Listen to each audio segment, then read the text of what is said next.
Hey guys, selamat datang di YouTube channel Naksir Sneakers. Kali ini gue mau review sepatu Player One dari series Player Only. Gue bener-bener gak sabar sih buat nge-review sepatu ini. Waktu pertama kali gue ngeliat sepatu ini di internet, rasanya kayak mereka tuh sebagai brand ya, meskipun mereka brand baru, mereka tuh serius banget, bener-bener detail oriented dan niat untuk bikin produk sepatu basket kayak gini. Keren banget, gue memang langsung seneng, gue langsung post di Instagram, dan thank you untuk series Player yang udah ngirimin gue produknya. Buat kalian penasaran sama harganya, sepatu ini tuh dijual dengan harga 158 US dollar, dan untuk pengiriman ke sini gue kena pajak sekitar 300 ribuan. Prosesnya tuh ya seminggu sampai 2 mingguan gitulah, jadi nggak panjang-panjang banget. Dan asli pas gue dapet sepatunya, sekali lagi gue bilang, brand ini, mereka tuh bener-bener detail oriented dan gue seneng banget. Pas pertama kali gue pegang sepatunya, gue keluarin dari dalam box, asli gue memang langsung pengen untuk nyobain sepatu ini di lapangan. Kayak vibe-nya tuh beda aja gitu sama brand-brand lain yang biasanya masih baru gitu guys. Terlepas dari sepatu ini memang ngingetin gue sama sepatu Kobe, which is good thing, tapi dari segi desain, dari segi implementasinya, mereka menambahkan beberapa macam fitur, secara desain juga ditweak sedemikian rupa. Jadi tuh sepatu ini bikin nostalgia banget, terutama buat gue yang seneng sama sepatu Nike Kobe 8. In a good way guys, gue nggak ngomong brand ini tuh kayak ngopi atau gimana, enggak, beda.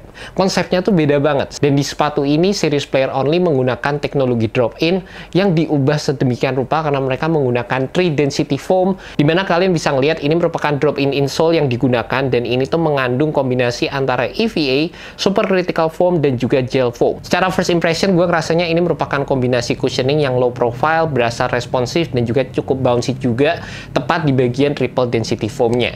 Terlepas dari itu sih, ini juga dikatakan merupakan insole yang bisa diganti. Jadi mereka bakal bikin beberapa tipe insole yang berbeda lagi dan bisa digunakan di sepatu ini. Kalau misalnya insole-nya ini udah bottom out, terus kalian perlu ganti, kalian bisa tinggal ganti ininya aja, dan menurut gue itu salah satu fitur yang menarik dari series Player Only. Selain itu, kenapa gue bilang brand ini tuh cukup detail? Jadi di bagian dalamnya, mereka kayak nambahin layering material lagi, sejenis seperti foam yang tipis gitu, dan ini tuh berfungsi untuk membuat material insole yang ada di sepatu ini nggak sliding di bagian dalam sepatunya. Jadi itu merupakan salah satu detail yang gue cukup suka di sepatu ini. Perhatian banget guys. Selain itu, untuk bagian materialnya sendiri, sepatu ini menggunakan TPU knit base material, dimana di bagian dalamnya di sini ada TPU material yang terbilang cukup tipis, dan di bagian luarnya ini dikasih layering material knit yang beragam banget guys. Secara warnanya gue seneng, black and yellow, keren banget, garang gitu dari segi penggunaan warna. Dan kalian bisa lihat di sekujur material uppernya, ini tuh berasa memang ini merupakan material knit yang memberikan struktur serta memberikan containment juga terhadap material upper yang ada di sepatu ini. Sebenarnya dari penggunaan material yang di bagian dalamnya itu menurut gue sih udah cukup kuat guys. Selain itu, di bagian samping materialnya di sini ada beberapa penggunaan TPU material yang berfungsi untuk memberikan durabilitas terhadap material knit yang ada di sepatu ini. By the way, dari segi materialnya sendiri, mereka tuh ngasih penamaan nerve knit, dan menurut gue sih penamaannya juga cukup keren di sepatu ini.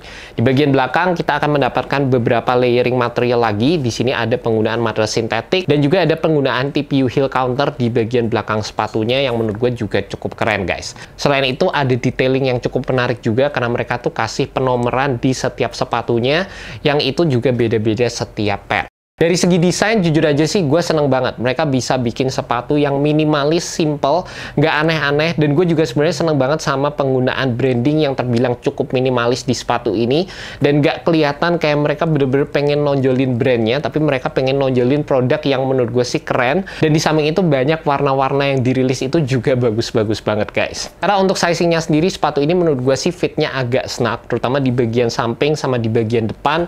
Gue sih beli true to size gue, tapi gue ngerasa bagian jempol sama bagian samping itu berasa kayak cukup ngepres di bagian depan sama di bagian samping. Buat kalian yang suka sama snug fit ala-ala sepatu Kobe, kalian bisa beli true to size di sepatu ini. Tapi kalau kalian mau amannya aja, kalian bisa naik setengah size di sepatu ini guys. Dan di bagian belakang di sini ada padding-padding yang terbilang cukup standar. Penggunaan material tangnya juga terbilang cukup standar sih menurut gue. Dan di samping itu, awalnya secara first impression gue ngerasa kayak sepatu ini tuh pendek banget dengan penggunaan insole yang berasa cukup tebal. Jadi awalnya tuh gue agak agak skeptis. Gue kira tuh bakal kayak berasa sepatu ini terlalu pendek. Meskipun sebenarnya dari segi pendek atau tingginya sepatu itu nggak pengaruh sama security di bagian ankle. Cuma kadang gue nggak terlalu suka kalau sepatu basket gue itu pendekan kayak sepatu futsal gitu. Gue nggak terlalu suka, guys. Dan untuk sepatu ini awalnya gue mikirnya kayak gitu. Tapi ternyata waktu dipakai, menurut gue sih aman-aman aja. Nggak terlalu berasa gimana dari segi kependekan ankle collarnya. Dan sewaktu dipakai, gue juga ngerasa ada slight heel drop.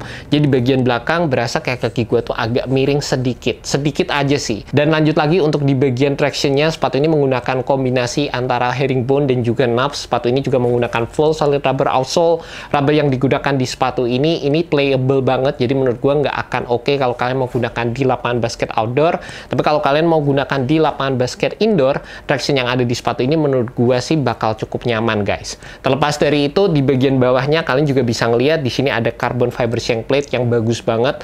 Ini sih implementasi yang gue bilang detail oriented, jadi keren. Dan secara overall sih gue ngerasa mungkin buat kalian yang pengen tampil beda, pengen nyobain sesuatu yang baru, kalian bisa cek aja brand dari Serious Player ini. Mungkin kalau gue bisa kasih masukan dikit aja, sedikit nitpick secara desain di sepatu ini, gue berharap di bagian heel-nya ini penggunaan rubbernya sedikit lebih tebal lagi.